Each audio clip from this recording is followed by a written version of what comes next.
All right. Well, Austin Malleolo, welcome to the Counseling and Functional Fitness Podcast, and thank you so much for coming on. Oh, thank you for having me.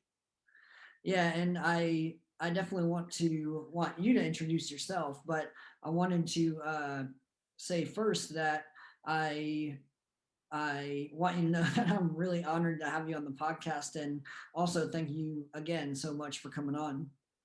Oh no, I appreciate the pleasure is mine. Yeah, it's always nice to hop on here and dive in, and we say hopefully someone's out there listening, enjoying it, and can give some get some good information from it. Right. Right. And something I want to mention before we dive into the questions is that I think you do really well in your ability to communicate very clearly. And in regards to being on the seminar staff as well as on your podcast, and in your podcast, you come across as very intentional with your words, and you also seem really genuine in the things you say and the ways that you communicate. Well, I appreciate that. Yeah, I think certainly in working for CrossFit Seminar Staff for over 10 years now, you realize the importance of communication, but also that when you are communicating with people, that you have a limited window to not only deliver information but for it to be received. So, and that window is your opportunity to have that opportunity to influence, right? So, and whether it's educate, inspire, entertain, wherever you want to be at that moment, but it has to be something that is intentional. And as you get older, right, by no means my sort of the sagely wisely individual that many are out there, but you learn, and you learn that about certain things. And certainly in speaking in the CrossFit space, right, where, and I think that that's what makes our community so special, is that I think it's easy to take for granted the people that we have the opportunity to speak to and with, because people want to listen, they want to learn. It's a very unique community, um, and that's something that yeah, I never tried to forget at seminars. Certainly, when you have people looking at you, it's like, well, it's nice to have 50 people that want to be there, want to learn. Right. It's not, when you talk to other educators and speakers, when people are either voluntold to be there or something else, it's sometimes a little more challenging. Right, right, and yeah, that's something I really learned from. So I'm a coach at two different CrossFit gyms, and one I coach at part time here, and then there's another one I coach at every once in a while in a different city, but that's where I'm from. And also in my work as a mental health therapist, man, it and I lead a few groups also. So I do individual therapy with children and teenagers, and then family counseling as well. But in my work with groups, especially, it's that we that I have a lot of power in the things that I can say. And so I think it's really important to take that just very seriously, and also recognize the honor that it can be for people to actually listen and want to listen as well. Yeah, 100%. Mhm. Yeah, and that's something I've learned. And a big part of that has been learning through coaching is like, of course, the coaching voice, but also being very pointed in your words and taking out the and everything like that, and really just being intentional with the words that we use. So yeah, that, like I said, that's something I really appreciate about the way that you communicate. Oh, thank you. Mhm.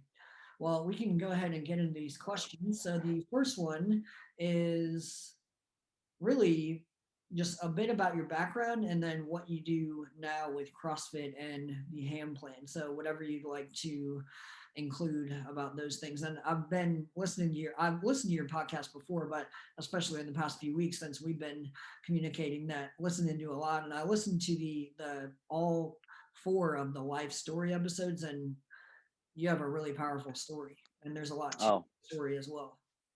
oh gosh, I appreciate that. Yeah, yeah. So, gosh, a little background. Like I said, and like you alluded to there, I've have some dedicated podcasts just to the whole life story, but Mhm. I'll spare that. Just obviously been in the world of CrossFit for a long time, over 10 years now, um, and for all of those 10 years have been working for CrossFit and the seminar staff, um, and traveling and got around the world for level ones, level twos. Um, and now within the past 3 or 4 years, new course, 5 years now, new courses like our coaching development program, the Mhm. advanced coaching concepts course, some specialty classes that I've had the opportunity to be a part of and create and develop and grow. Um, and then the hand plan as well. The hand plan's our online programming platform where we, our sort of our main thing we spend a lot of time on is our affiliates. Mhm. So we have a lot of gyms around the world that follow our programming, and then our individual tracks as well. I look at that as an extension of what we've done on the road with seminars. Is that obviously it's a another mechanism for education delivery, where Mhm. programming is great, but how do we help our individuals implement it appropriately? So, so that's another conduit of education. Also, for the past 10 years, I've run Reebok CrossFit One Mhm. here just outside of Boston, and have a handful of other affiliates as well. So that's sort of my world of CrossFit in a summary.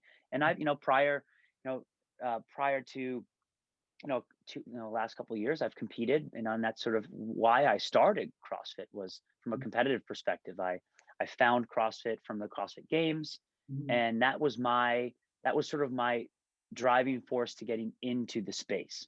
Mhm. And I was telling a few people a couple weeks ago is that, you know, for me it was a very selfish reason, right? Where like I needed direction, I needed purpose, and CrossFit from a competitive perspective gave that to me.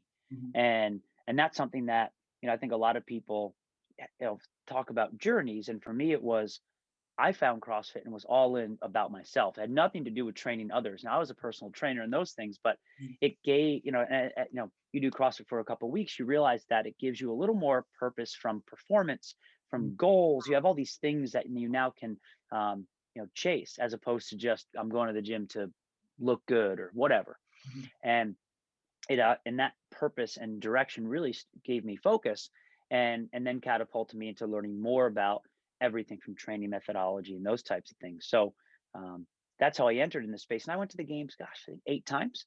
I think five or yeah, six, five as six as an individual, and then twice on a team. So yeah, so it's I don't have too much outside of fitness. I mean, and CrossFit. That's what when people ask me about balance, I'm like, don't ask me about balance, 'cause I'm sway one that I'm passionate about, and I love it. Mhm. Yeah, and the reason I started this podcast, so counseling and functional fitness, is to really to blend my two passions together of mental health and physical fitness. And the first few episodes, I did an introduction episode and then an episode about what is counseling and then what is functional fitness. And it really forced me to just learn more about what I do. And that was really Yeah, interesting. But a point that I included in that episode, the what is functional fitness episode, is that functional fitness is about what your body can do rather than what your body looks like, which is some other things like bodybuilding and things like that. But I think that what you were saying leads well into our next question about what was your favorite thing or part about being a games athlete. yeah. I think it's a great question, and I think for me, and it really hasn't changed too much, but obviously when you're competing, you have this big, hairy, audacious goal Right. of competing and winning. But it's the training. I really loved the training, and I think every athlete's a little different, but for me, the focus, the drive, the goal, the dedication to just even have an opportunity to compete, and that all sort of starts with training. So I really enjoyed that process, and the reason why I say still hasn't changed, I still love training, right? Like I wake up at 4:30 every day, and I Mhm. train, before the day starts, just because of how my life has changed from a responsibility perspective. But what's important to me is that to train, I have to work out pretty much every day because I love it. Mhm. Um, and so and then beyond that, you have, there's sort of all of these, because of that, you get all of these sort of tangential, you know things that change your life, like relationships, friends, Mhm. those types of things. My best friends, everyone that I surround myself with was a part of that journey. Because, and this is, you know for better or for worse, right? When you surround yourself with individuals like that, you're like-minded, you have that level of dedication, Mhm. and you start to share passion and purpose. So And it's no small order to compete at the CrossFit Games, let alone train. Mhm. So um, you find yourself surrounded by a really special group of people. So, yes, competing, there are moments that are phenomenal and which are great, but for me, it was the journey to get there, and those that I surrounded myself with and that surrounded themselves with me are really those things that, because those still affect my life today. Mhm. Um, and that's my favorite aspect of it, and which is funny because what's my favorite aspect of CrossFit? It's the community, Mhm. right? It's no different than at the games, and I think that's what a lot of people see too. Like people look at Rich Froning and Matt Frazier, all these other individuals out there, and what's yes, they're fit and they're really good, but they have people just want to hang out with them and be around them, right? Like people want to be in that Mhm. vibe and that energy, and so I think that's a consistent thread. Mhm. Yeah, so a few things in there about the process and the journey, and then community also, and finding that community through the process of loving training and loving the process of getting there rather than just enjoying the end goal, but Mm, enjoying the hike as well as the mountaintop, that kind of thing. that's right. Yeah. Yeah, and yeah, go ahead. No, yeah, it's I've always been a process and journey guy where it's what I don't know if it's cautiously optimistic is sort of where I always like to play, but um I've never wants to be the big celebrator, right? Like, oh, we've achieved this, let's celebrate. And I obviously think there are downsides to that, but I'm always a fan of like, well, what's next? Mhm. Or and sort of pushing forward, and with a process and I think that's honestly a product of in any event. You have sort of the extreme, say the Olympics every 4 years, but then you whittle it down to like a year at the games where you spend your whole year training, and the culmination is a couple days. You start to realize that you cannot live for that one moment. Mhm. You have to live for the process, and you start to get addicted to that process. Mhm. um, and I think that's and kind of tying it back to the purpose of your podcast of mental health and wellness is that I think a lot of people that struggle in life with whether it is addiction, whether it is behavior struggles, relationships, it's usually because you're chasing some type of you know whether it's immediate gratification or you're trying to fill a void, um, and you're doing so, and it's really easy to do that with you know negative things, right? It's much easier to because it's easy to take the easy way, if that makes sense. Mhm. um, but then once you can channel that type of behavior and that those characteristics into something positive, i.e. training, CrossFit. That's why you hear a lot of, oh, CrossFitters are crazy. All they do is talk about CrossFit. They do it all the time because I believe that it fills a void that we all are looking for, but in a healthy way. Right. And competing is at the obviously the apex of it where you get the extremes. Mhm. Um, and there are always negatives with that too. Like, let's not be naive to think that, oh, like it's the like you look at any professional athlete and you look at anyone that is the best at what they do or trying to be, you're going to see struggles, right? We see that all the time, specifically in our higher tier sports where you see character flaws. But I don't know why that surprises anyone. It's like, I'm a believer in sort of this pendulum theory, right? Where like if you're going to swing in one direction, you must swing in the equal and opposite direction. So you're going to see such greatness on one end, you're going to see some flaws, in certain places. But and that's why the CrossFit affiliate community is so beautiful, is because it doesn't have to be so aggressive, so extreme, and there can be a little more balance where you can train 3 or 4 times a week.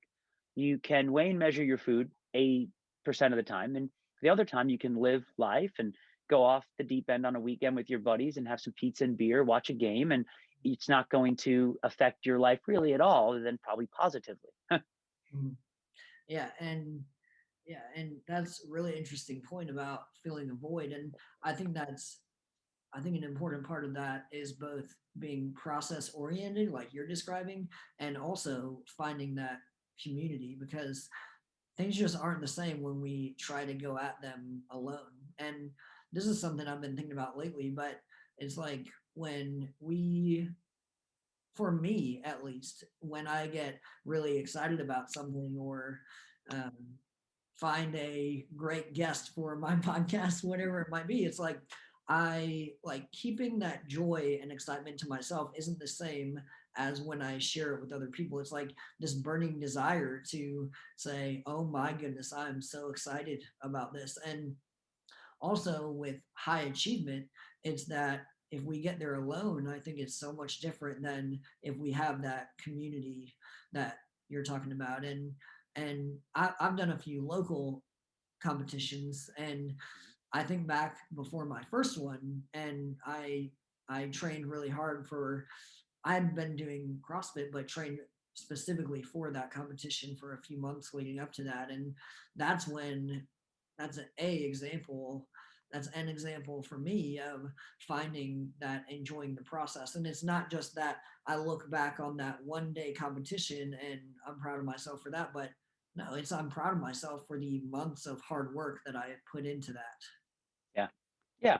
And that's the thing. And I think that's something that is important is, being proud of your accomplishments. And, and I think that's something that CrossFit really does so beautifully. And we're coming up on the Open, right? Coming up for in the world of CrossFit. And a lot of people are always like, well, why should I sign up for the Open? It's, it's a really tricky question because it's, for me, it's like, I look at, I'm like, well, why, how is that even a question? Mhm. But, we're really, and so the answer I'd really try to, break it down for individuals would be like, just being a part of something bigger than yourself, Hmm. bigger than just another day, does, no matter what, psychologically put you in a different space. Hmm. You push a little harder, it means a little more, and you do special things. And then but you're also, more importantly, like you said, you get to share it with others, right? So Mhm. like you go to the gym, if you or in your basement or garage and you work out alone, you don't share that with others. But which is, fitness can happen and good stuff, but the Open is the complete other end of the spectrum, certainly with in a gym. But imagine, hey, you're in your garage now, but you know that your friends or other people are doing this, and you can look at that leaderboard. And it's not that you want to win or beat other people, but you're like, wow, like this is where I fall. There are other people doing what I'm doing. They feel how I feel. They're struggling the same way I'm struggling.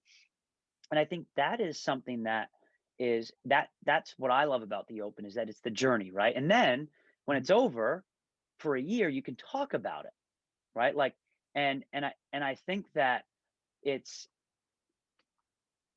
that is what separates, and certainly nowadays more than ever, right? Where like, we have people that have been struggling, emotionally for a year now, right? Been a lot of struggle. And, you know, the Open's going to look different for people, but I say you got to sign up, and you have to somehow, you got to give yourself some way to get back into the community, whether it's at home, back in your gym. And I think that's one of my favorite aspects of it, because it does give everyone the opportunity to have that same feeling that the top CrossFit Games athletes have, which Mhm. is, for a couple weeks, I'm going to work a little harder. I'm going to go to bed. I'm going to get better recovery. Like, you get that taste of it. And I think that's really special because you don't get that in any other sport, right? Like, you like football, it's great, but you don't have the opportunity to be in the same league Mhm. as, Tom Brady. Right. But in the Open, you do.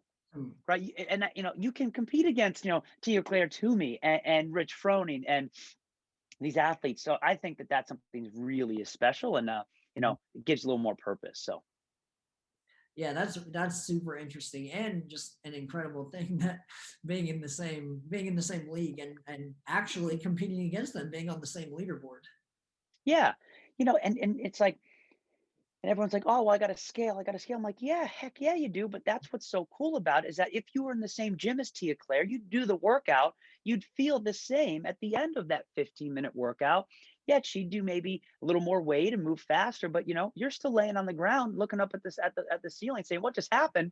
And so is she. And I think that's something that's so special. And because human movement's the common language, right? Mhm. And and when you have such a great unifier like human movement, like in functional fitness, and I even bring it bigger, like human movement, right? Like, and I think that that's certainly in a day and age where we have so much decisiveness, and people are, we seem to be at odds, and certainly in the US more than we've ever seen with people. But the nice thing is that when you walk into a gym, I always tell people, it's like you check your ego and your business card at the door, and we're just human beings. Well, Mhm. if you're the president of a company, or you're an intern at the company, or whatever it is, right?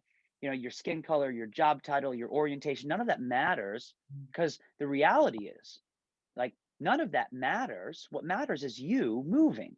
Mm, And I think that that's a really powerful thing, because and yes, you need to create an environment that people feel safe enough to step into. mm, Um, and you know this, right? From a mental health perspective, is you need to create an environment that's safe, right? Like, and that's important. But fitness is no different, in my opinion, than when someone walks into an office or hops into a phone call with someone to talk about their life. mm, Because I would almost say that it's even more scary for people, to step in, and because you're not only gonna have to talk, but they have to move. mm, And people are very nervous about what other people think about them. Therefore, their human movement is a limiting factor. Like, well, I'm nervous. I don't want people to judge me, whatever it might be. mm, So we have to create a really special environment for them. And so that's why I think that the best coaches and the best gyms have the highest amount of emotional intelligence. mm, You have to have a high amount of emotional intelligence to read the crowd, read your people, and make sure that you're making them feel safe or comfortable, and making sure that you're meeting them where they are. mm, Because I don't matter. You walk into my gym, I really mean nothing. You are everything. mm. And that's something that's really important, is that, it's not about the coaches, it's about the athletes. And when we start to realize that, then I think we can have some really powerful things happen. Yeah, yeah, and something interesting is that in human movement and in a gym, so before that, in daily life, we can walk around and hide our weaknesses and Mhm. put on a face or a mask or whatever it may be. But in human movement in a gym, there's no, you can't hide Yeah. weaknesses that may come up. Yeah. Oh yeah. It's you we the narrative has always been that a weakness is a negative thing, Mm, that failure is a bad thing. mm, And that's, I mean, that is that listen, I don't think we're going to solve or change the world in that perspective right now. mm, But if you can start to change the narrative, at least in the gym, that weakness is an opportunity for us to get better, and failure is inevitable process in the process of improving, mm, then I think we can make some really special things. And I would say that most people are stagnant in life, and therefore get into some pretty dark places because of their fear of failure. mm. And that in turn, it is the fear to do something new or change, or take a step. Um, and I mean, it literally paralyzes people, right? Mhm. And yes, we can pull back all the way to, like, why are we afraid of that? What, a lot of people and how they deal with, their relationships with their parents and other things that have happened to them in their younger years, obviously manifest in really nasty ways, certainly as we get older. Mhm. um, and and fitness is usually an opportunity to break down some of those barriers. I mean, and I've had more people cry in my gym than you can imagine, because when you're raw, there's this notion, when you're physically exhausted and you're spent, Mhm. and you have the opportunity to, you can't, you're too tired to put up that mask, like you said, that figurative mask. So I think that's a really powerful aspect of it. But you have to be on people's time too. It's on their own opportunity, so you don't know when it's going to come, but you got to be ready for it. Mhm. Yeah, that's super interesting about when we reach that level of fatigue, those walls come down. And Oh yeah. yeah, that's a really interesting point. So I know we're close to running out of time here. So Yeah. just two more things and then we can Mhm. wrap up if that's all right with you. Of course. So one question about integrating mental health and physical fitness, and then one question about the, well, it's something that you've talked about in your podcast. So what is the most important lesson or most influential lesson that you've learned through fitness? Mm. It's a very good question. So the most important and influential lesson I've learned through fitness is the notion that being consistent in anything you do is the most important. Mm, And then the caveat to that is, if you want to optimize results in through that consistency, is putting in the hard work. And then the third piece to that consistency is having a feedback loop to make sure that you're just not working hard without a feedback loop. Um, you know, for example, you don't want to develop bad habits, right? You need someone to give you feedback. Um, and the reason why I think that's the most important lesson is because inspiration that I drive from fitness is that there's no task that's insurmountable. Um, if you say, hey, Austin, do this, I'm gonna say, okay. And I won't even think about how to do it. I'm just gonna say, I'm gonna get it done. And the reason why is because I always took that same approach with fitness is that if you show me a workout, I'm just gonna be like, I have no choice but to do this. I don't even know if I can, but I don't care. I'm gonna do it.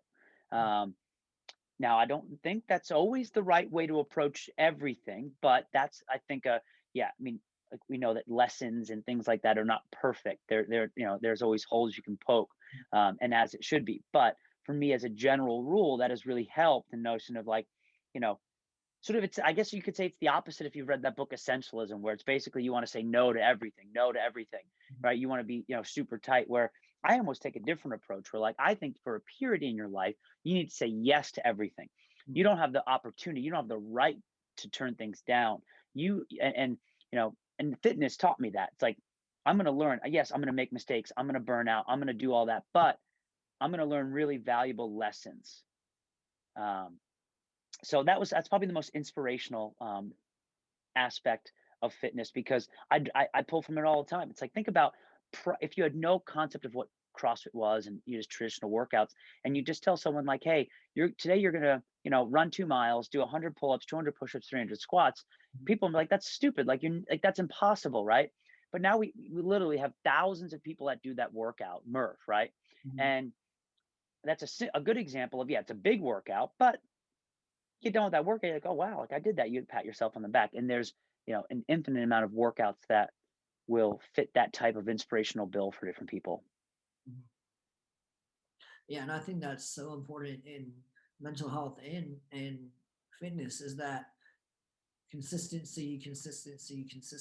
And because if we try something every once in a while, it's not going to be nearly as effective for us as if we put in that work day after day and kind of practice what we might need in our most difficult moments.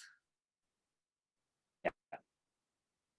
All right, so 100%. last question is, so one of my favorite things that you talk about in your podcast is never be outworked and be the hardest worker in the room. How do you apply those two things to your life? Yeah, I mean, it's almost like I've never even thought about that question, because it's sort of, it is my life, right? And again, and what I mean by that is, I don't think that I have many skills. I don't think I'm really good at anything. At least that's what I convince myself. And in turn, I just need to be the first one in, the last one out. I need to be I need to have a copious amount of opportunity to learn, because I need to get better. So I need to keep learning, listening. And, hard work is something that, for me, when I see someone working hard, it fires me up. It's never like I want to beat them, I want to better them. I'm like, man, that fires me up. Like, and and but I'm like, if they can do it, I can do it. If they're doing that, and then I'm like, well, can I do better? Can I do more? And it's not that I want to beat them. I want to see if I can beat my previous self, right? And again, for those that are listening, poke holes in it, right? It's like everyone's like, and because there's no one size fits all, right? Anyone that says like, hey, wake up at 3 a.m. and blah blah blah, like whatever you want to do works for me, right? My life works for me. I would never tell you how to live your life, but I'll tell you that however you decide to live your life, I do think that you should be the hardest worker in the room, and I think that you should find more ways to optimize your day. I think you should always be trying to be better. Always know that no matter how hard you work, you're going to be making mistakes. You're going to have blind spots. And most of the time, the people that we actually take for granted are the ones that love us the most and that we love the most, because that's what we as human beings tend to do. We tend to, and so you need to be careful of that, right? And that's something that's important, is that there's always a price to pay for anything in life. Mhm. There's nothing's free and nothing's without an equal and opposite reaction. So for me, that's sort of the disclaimer, is like, hey, once you start going down this road of like being addicted to work output and how where whatever that is, right? Mhm. Just know that there's some type of downside, and for those that think they can have it all, you're woefully mistaken, and there will probably be a big problem, as opposed to know that life will always be a struggle, and the people in your life and the relationships in your life, you know, that's never easy. It's a consistent working effort, but know that that's something we need to do. Mhm. Yeah, and wrapping up here is that I think so as a mental health therapist, it's so true that everyone has pain in their lives, and some people hide it better than others, and people try to hide it in all different kinds of ways, and they try to run from it or whatever it may be. But another thing that I really appreciate about your podcast and really enjoy about it is that life story aspect. And when in the episode where you talked about the pendulum theory, I think that's really powerful. And vulnerability breeds vulnerability, I think. And so I think sharing your story can really help others open up and give ways to that they can relate to you as well. Yeah, it's I think usually when it's all said and done, we're all human beings. We all have things in our life that we're not proud of. We all have things in our life that we've struggled with, that we still struggle with. And I think the more that you, at least, it's, you're not gonna have that conversation all the time with everybody, but letting people know that. And certainly, I always say, like when I talk to people, for me it's important. I'm just a guy. I'm Mhm. like, I'm just, and I don't think there's anything special about me. And I think, I just, and the more I talk, I've had the opportunity to talk to a lot of very influential, successful, very, famous people. Mhm. And if I have the opportunity to talk to them, you realize everyone is the same. Mhm. No matter how cool they are, how popular they are, how many hundreds of millions of people follow them, how much money they make, you know, that's just a job to them at some point. There's purpose and passion, but they're just a person, and I think that's something that's important for people to realize. Mhm. Yeah. Yeah. And that's is super interesting. And I mean, it's really cool for me to hear that sitting here talking to you. So that's yeah, that's wonderful. And you made some really good points. And I think that's a good place for us to wrap up today. But Awesome. man, I want to say again, thank you so much for coming on. No, thank you for the opportunity. Mhm. All right. Bye, Austin. Thank you. Bye.